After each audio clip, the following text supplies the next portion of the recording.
Prioritizing low-level crimes such as drug possession or minor traffic violations over more serious offenses drains resources and fosters resentment, particularly in communities that feel disproportionately targeted. Melvin Russell, the former chief of community relations for the Baltimore Police Department, worked in a city with a majority African-American population.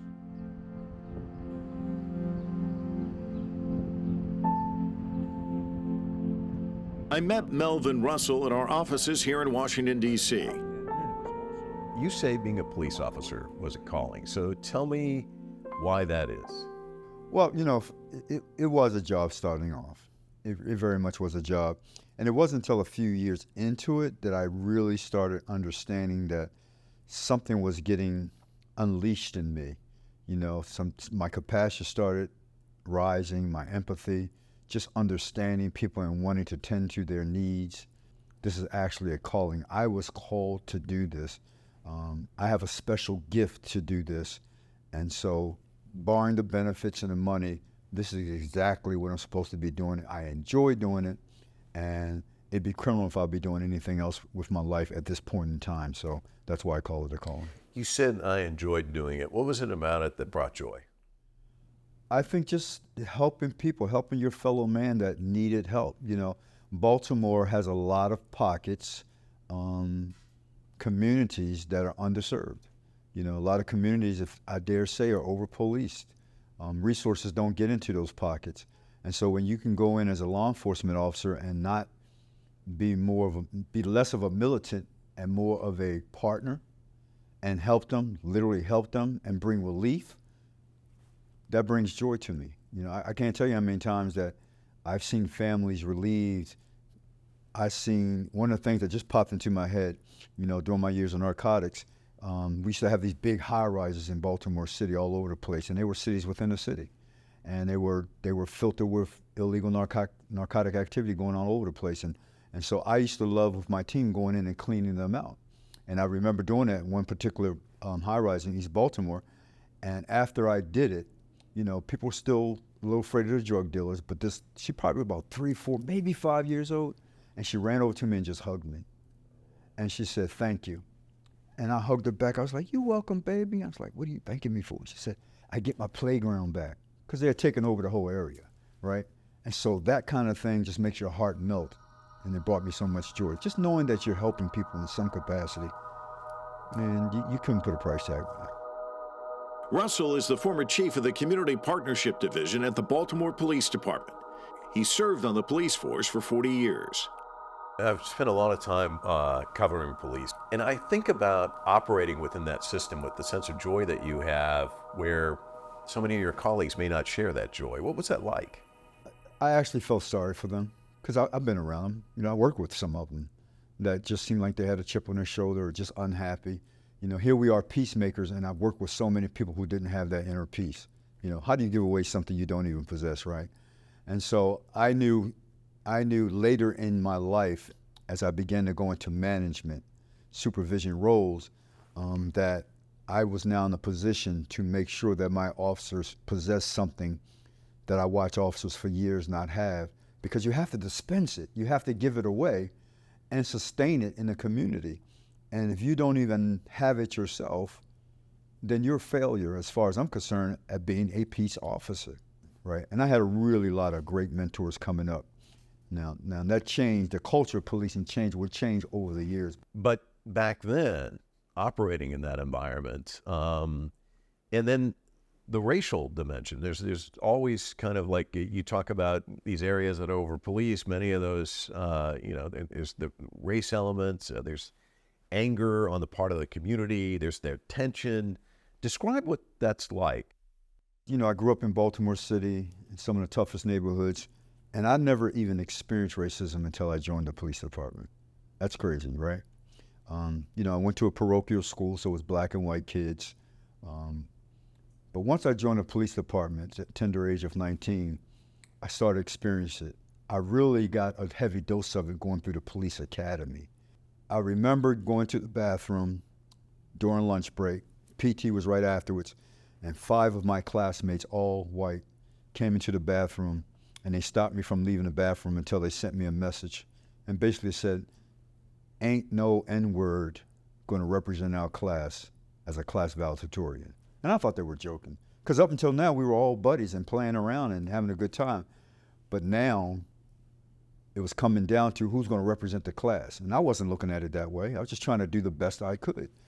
And they went on to say, one of us is going to get you on the mat, because there's an exercise where you have to wrestle each other, because there's police, two people act as a police, one acts as a bad guy. You know, the odd thing is, talking about that racism, the instructor always, at least in my class, throughout those training sessions, always picked a black person to be the suspect, always picked the white people to be the police, right? So it even played out in the instructor's mind.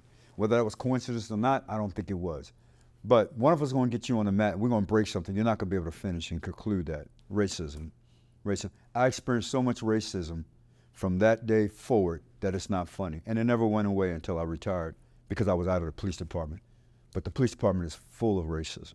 What about the people in the community? What about that responsibility that you must have felt as a result of that? How did it impact you? Well, yeah, I mean, you got to be a consummate professional. And I remember being a green cop, brand new out of academy, on the street, working in a predominantly white community. Very mixed, well, it was mixed populated, but the areas that I was assigned was primarily white, middle class.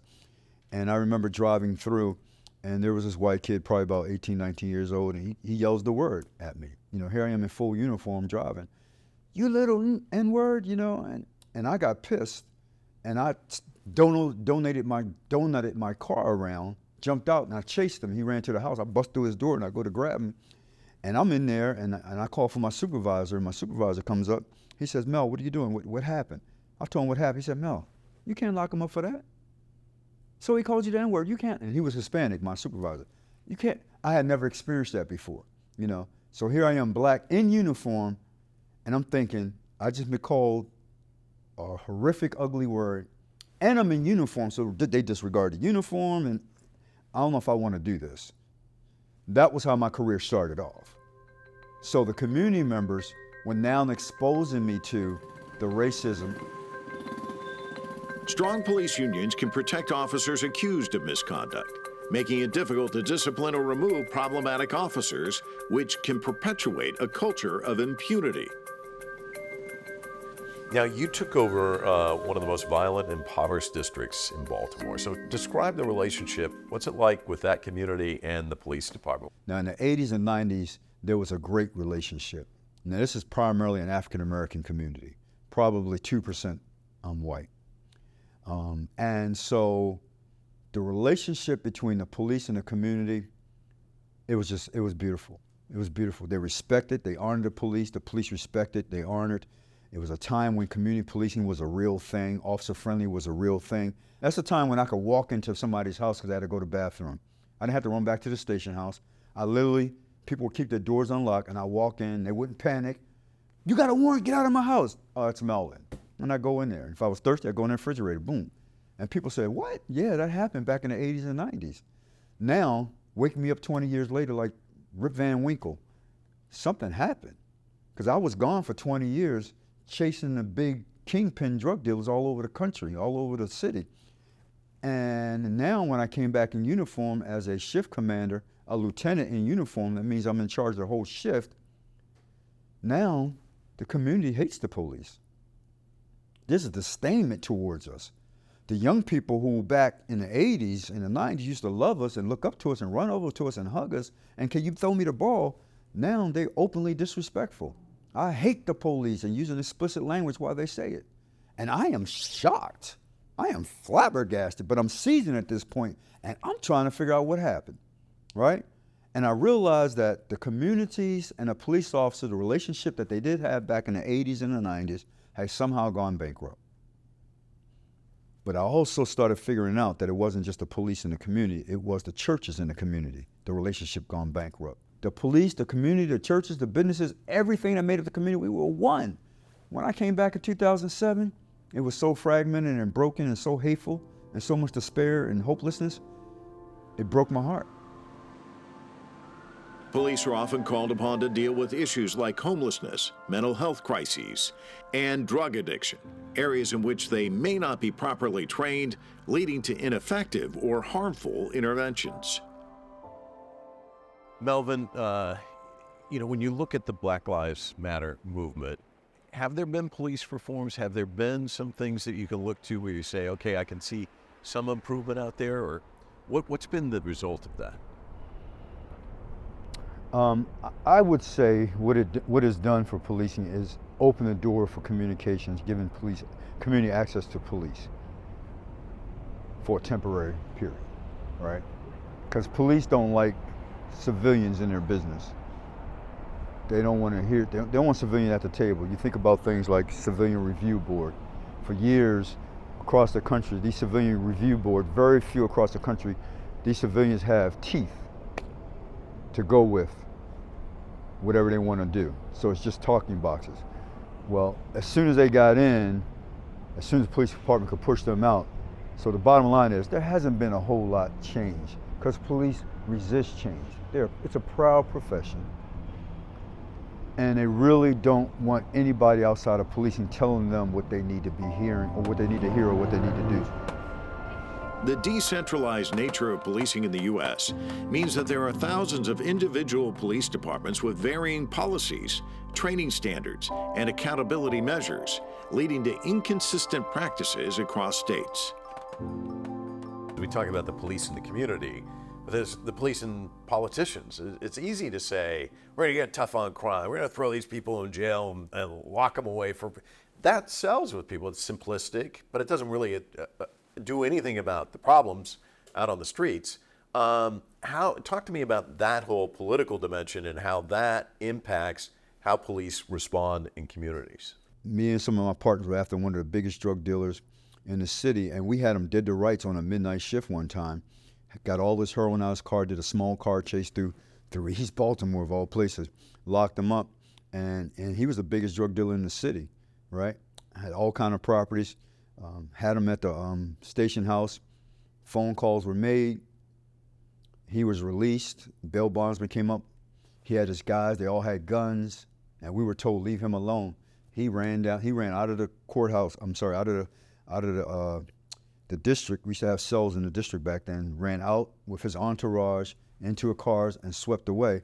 And I was told later, you don't touch him. And I did some digging. Why aren't we to touch a drug dealer? He's the biggest drug dealer in the city. And then I found out because he's in the pockets of the top politician in the city. He's backing him, his campaigns and everything else. You can't touch him. So then I said, oh, so you can get so big to a point where even the politicians say, don't touch him. So I can't lock him up because he's friends with I won't even say friends, but because he's in bed with politicians. And so what do you do when the politicians are the boss of the police chief and the police chief is telling you, and they won't come out and tell you why, but I'll leave that investigation alone. And I got that a lot. Or the investigation, close that investigation. Given all of that, I mean, a lot of people, I think, would check out. A lot of people did check out. I mean, there were days that I go home crying. I'd be frustrated, with the bosses and them just not wanting to understand. And I knew it was clear in front of their face, but knowing that they were one of those bosses who was protecting things that ought not be protected. But I said, somehow, one of my spiritual fathers said this to me a long time ago, Melvin, don't stop what you're doing. He said, you will always outlast your adversities if you just don't quit. Something will always break with that which is attacking you. Think of a storm. I don't care how hard the storm comes or how much it rages, it won't last forever. Eventually, there will be clear skies on the other side. And I've never lost that. Do you think that there's going to be changes over time? I mean, you're talking about how people don't want to actually enter the field itself. If you could get DOJ to be the big brother in the sky, I don't care who the president is, put this in place if you really want to change policing in America. Stop just giving the police departments all this federal funding and there's no measurables. You're not even holding them accountable to the money they get. Our plea to the DOJ is, if you would just take what we're saying cut off the funding unless they push this training down into their agency, have the measurables, we'll help you hold them accountable. You'll see them transform because they need that money. They need it. But right now, you're giving them a blank check, and it's going God knows where. So listen to us. Stop all this nonsense. Cut the checks off until they implement this stuff, and it's real easy to implement. If you do that, then watch your police departments across this country become community-oriented because they need that money. They won't like to do it, but they'll do it because they need that money. And they'll do it in the spirit of love. I don't care if they're bitter, but when they get in front of that public, how y'all doing? We love y'all. We love y'all. And eventually become contagious, and they're going to understand, oh my God, this is so easy. We love doing it this way. What were we thinking all these decades? But until now, until that happens, they're going to keep writing checks. Police department is not going to change. It's going to continue to spiral down worse and worse and worse and worse until God knows what the police department is going to look like 20 years from now. Yes. Well, Melvin, we'll leave it there. Hopefully, at some point, your voice breaks through all the clutter and they listen. Thank you. Well, God bless you. I appreciate you, my friend. God bless you.